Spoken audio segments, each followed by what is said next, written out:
దేవునికి స్తోత్రం. యేసుక్రీస్తు ప్రభు కృపాసంగ ప్రియ సహోదరి సహోదరులకు మన ప్రభు అయిన యేసుక్రీస్తు వారి పరిశుద్ధ నామంలో శుభాభివందనాలు తెలియజేస్తూ ఉన్నాను. యూట్యూబ్ ద్వారా, వాట్సాప్ ద్వారా దేవుని యొక్క అమూల్యమైన మాటలను వింటున్న దేవుని బిడ్డలని మీ అందరికీ హృదయపూర్వక వందనాలు తెలియజేస్తున్నాను. దేవుని బిడ్డలరా, మరి ఈరోజు 6వ తారీఖు శనివారం దినము, జూలై నెల 2024 సంవత్సరం ఈ ఉదయకాల సమయమున దేవుడు మనకిచ్చినటువంటి వాక్యము పరిశుద్ధ గ్రంథము నుండి కీర్తన గ్రంథము 29వ కీర్తన 4వ చరణాన్ని చదువుకుని ధ్యానించుకుందాం. యెహోవా స్వరము బలమైనది, యెహోవా స్వరము ప్రభావము గలది. ప్రార్థన. పరిశుద్ధుడా, ప్రేమమయుడ మా తండ్రి, వాక్యమైన దేవ, మాతో మాట్లాడి మమ్మలను బలపరచుమని యేసుక్రీస్తు వారి నామంలో ప్రార్థించి వాక్యమును ధ్యానించుచున్నాము తండ్రి. ఆమేన్. ప్రభునందు ప్రియ దేవుని బిడ్డలారా, 29వ కీర్తనలో 4వ చరణంలో యెహోవా స్వరము బలమైనది, యెహోవా స్వరము ప్రభావము గలది. నిజమే దేవుని బిడ్డలారా, ఆయన యొక్క స్వరం చాలా బలమైనది. ఎంతటి బలమైనది అని అంటే ఉన్నది లేనట్టుగా, లేనిది ఉన్నట్టుగా చేసేటంటి గొప్ప బలమైనది. ఏమంటే అంతేకాదండి, యెహోవా స్వరము ప్రభావము గలది. ఏమంటే ఆయన యొక్క ప్రభావము శూన్యములో ఎంతగానో ప్రభావము కనుపరిచింది. సృష్టిని చేసి, ఏమంటే ఈ యొక్క సృష్టిలో సమస్తాన్ని కలిగించి ఆయన రూపులో, ఆయన పోలికలో నరులను ఏర్పాటు చేసినటువంటిది ప్రభావము గలది. ఇంకా చెప్పుకుంటూ వెళ్తే ఎన్నెన్నో గొప్ప అద్భుతమైన ఆశ్చర్యమైన కార్యాలు చేసినటువంటి సంఘటనలు మనకు కనబడుతూ ఉంటాయి. దేవుడు సృష్టిలో తన గొప్ప శక్తిని బయలుపరచును. జీవితంలో ఎదురయ్యే తుఫాన్లను ఎదుర్కొనేటకు మనకు అవసరమైన బలం మరియు శాంతి కొరకు దేవుని పైన ఆధారపడాలి. దేవుని స్వరం సృష్టిలో మనం వినవచ్చు. కొన్నిసార్లు మనం ప్రార్థన చేస్తాం, కానీ దేవుడు మాట్లాడతాడని నమ్మలేం. ప్రార్థన చేయటం మొదలుపెట్టి మన బాధలో, వ్యధలో, అవసరతలో, కోరికలు ఏమంటే ఏకరువు పెట్టి ఇంకా చివరికి ఆమెను ఆపేస్తాం.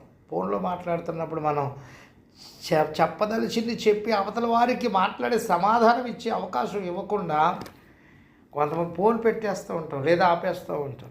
అలాగే దేవుని స్వరం వినటానికైనా, మనతో మాట్లాడటానికి అసలు మనం అవకాశం ఇస్తున్నామా? దేవుడు మాట్లాడతాడని నమ్ముతున్నామా? దేవుని స్వరం వినటానికి కనిపెడతా ఉన్నామా? అసలు దేవుడు మాట్లాడతాడండి. దేవుడు మాట్లాడినన్నది కీర్తన బోధించుతున్న సత్యం అండి. దేవుని స్వరం అనే పదం సుమారు 7 పర్యాయములు ఈ కీర్తనలో మనకు కనబడుతుంది. 28వ కీర్తన 1లో యెహోవా, నేను నీకు మొరపెట్టుచున్నాను, నా ఆశ్రయదుర్గమా, మౌనంగా ఉండక నా మనవి ఆలకింపు అని ప్రార్థించిన కీర్తనకారుడు 29వ కీర్తనలో దేవుడు మాట్లాడుతున్నట్లు జవాబిస్తూ ఉన్నాడు. దేవుడు వ్యక్తి కనుక ఆయన సంభాషించును, సమాచారం అందించును. దేవుడు ఎలా మాట్లాడతాడు? 29వ కీర్తనలో 3-10 భాగంలో దేవుడు ఎలా మాట్లాడతాడో కీర్తనకారుడు వివరించాడండి. దేవుడు సృష్టి ద్వారా మాట్లాడతాడు. 29వ కీర్తన 3వ చరణం, 5వ చరణం, 8వ చరణం, 9వ చరణంలో ఈ వచ్చిన భాగాల్లో దేవుని స్వరం జలముల మీద, ఉరుముల్లో, దేవదారు వృక్షాల్లో, అరణ్యములో, లేళ్లలో ఎలా వినబడుతుందో వివరించబడ్డది. అలాగే 19వ కీర్తన, మరికొన్ని ఇతర కీర్తనలో దేవుడు సృష్టి ద్వారా మాట్లాడునని గమనించాం. సృష్టి దేవుడు కాదు, కానీ సృష్టికర్తను సృష్టి ప్రచురపరచు సాధనం మాత్రమే. అంటే దేవుడు యోబుతో సుడిగాల్లో మాట్లాడాడు. సూర్యోదయం, సూర్యాస్తమయం, వర్షాకాలం, చలికాలం, వేసవకాలం, పగలు, రాత్రి ఇవన్నీ దేవుని స్వరాన్ని వినిపింపజేయుచునే ఉన్నాయి. సముద్ర తరంగాలు సముద్రానికి ఎల్లలో నియమించిన దేవుని మహిమపరుస్తూనే ఉన్నాయండి. ఇక మనం ముందుకి వచనాల్లో వెళ్తూ ఉంటే ఇక్కడ దేవుని బిడ్డలారా చూడండి, చెప్తున్నటువంటి మాట, యెహోవా నామమునకు చెందవలసిన ప్రభావమును ఆయనకు ఆరోపించుడి. ప్రతిష్ఠితములకు ఆభరణములు ధరించుకుని ఆయన ఎదుట సాగిలపడండి. యెహోవా స్వరం జలముల మీద వినపడుతూ ఉంది. మహిమగల దేవుడు ఉరుములే గర్జించుచున్నాడు, మహాజలముల మీద యెహోవా సంచరించుచున్నాడని తెలియపరచాడు. 4లో మనం చూస్తాం, యెహోవా స్వరం బలమైనది, యెహోవా స్వరం ప్రభావం కలది. 5వ వచనంలో యెహోవా స్వరం దేవదారు వృక్షాలు విరుచును, యెహోవా లెబనోను దేవదారు వృక్షములను ముక్కలుగా విరుచును. దూడవలె అవి గంతులు వేయనట్లు ఆయన చేయను, లెబనోను సిరియోనును గురుపోతు పిల్లవల గంతులు వేయనట్లు ఆయన చేయను. యెహోవా స్వరం అగ్ని జ్వాలను ప్రజ్వలింప చేయుచున్నది. యెహోవా స్వరం అరణ్యమును కదిలించును, యెహోవా కాదేశు అరణ్యమును కదిలించును. యెహోవా స్వరం లేళ్లను ఈనజేయును, అది ఆకులు రాల్చును. ఆయన ఆలయంలో ఉన్నవన్నీ ఆయనకే ప్రభావం అనుచున్నాయి.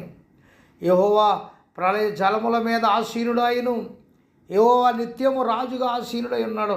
యెహోవా తన ప్రజలకు బలమును అనుగ్రహించును, యెహోవా తన ప్రజలకు సమాధానం కలిగజేసి వారిని ఆశీర్వదించును అని తెలియజేస్తూ ఉన్నాడండి. దేవుని బిడ్డలారా, మనం ఇంకా చూస్తే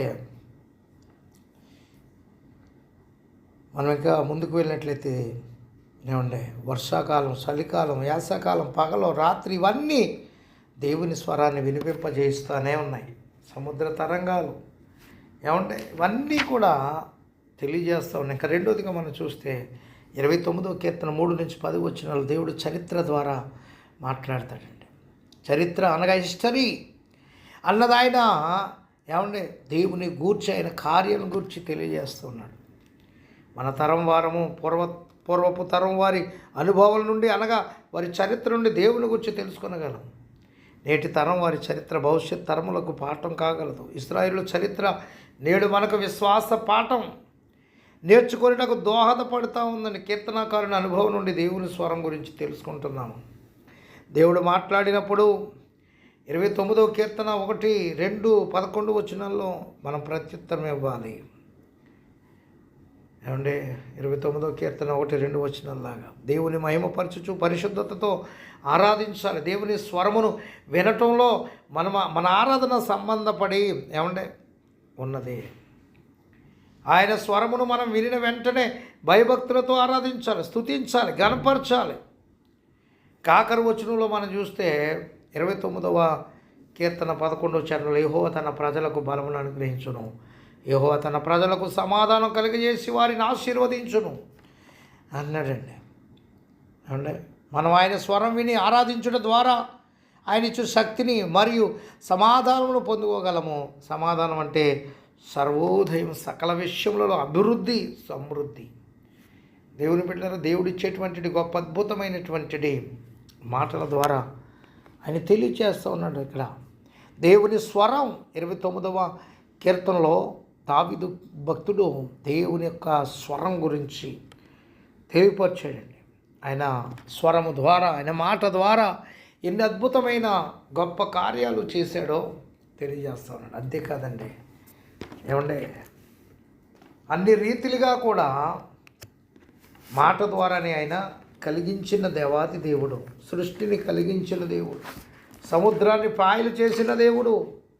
ఏమంటే అన్ని రీతిలుగా కూడా అన్నిటినీ ఆయన సొత్తు అయినటువంటి, ఆయన ప్రజలైనటువంటి ఇశ్రాయేలుడికి అనుగ్రహించిన దేవుడు. కానీ ఆయన ఆశ్రయం కోరిన వారికి, ఇశ్రాయేలు ప్రజలకు ఎలాగైతే ఇచ్చి ఉన్నాడో ఆ రీతిగానే ఆయన ఆశ్రయం కోరిన వారికి అందరికీ కూడా ఆ రీతిగా ఇచ్చు దేవుడై ఉన్నాడని మనకి కీర్తన తెలియజేస్తూ ఉన్నది. దేవుడి కొద్ది మాటలు మన వినికిడిలో దీవించునుగాక. ఆమేన్. తండ్రి, కుమార, పరిశుద్ధాత్మ త్రియక దేవుని దీవెన మనందరికీ తోడై ఉండి కాపాడునుగాక. ప్రభు పనిలో మీ ఆత్మీయ సహోదరుడు పాస్టర్ ఎలీషా రాజు, మస్కట్ నుండి. God bless you all. దేవుడు మిమ్మల్ని దీవించునుగాక. ఆమేన్.